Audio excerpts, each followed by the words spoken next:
Welcome to Simply Excel. In this video we're going to take a look at flash fill. Flash fill is really useful if you're doing lots of data entry in Excel. What it will do is it will try and intelligently predict what you want to put into each cell, save you having to type it all. So let's take a look at it in action.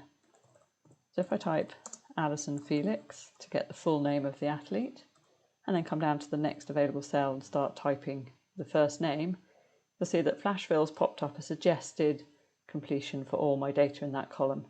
And all I need to do to use it is just press return, and I haven't had to type any of the other data. I haven't had to do formulas to combine the first name and last name columns or anything like that.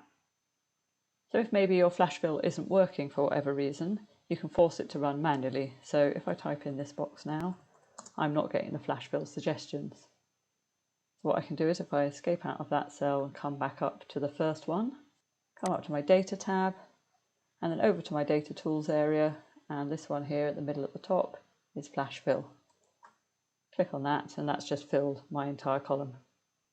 As with most things in Excel, there's also a keyboard shortcut for this, and that's Control and E. If for any reason you wanted to turn flash fill off, you simply come to your File menu, down to Options, and in the Advanced section of the options you can untick this box to automatically flash fill. It's also worth checking that box if flash fill is not working in your spreadsheet to make sure it is enabled.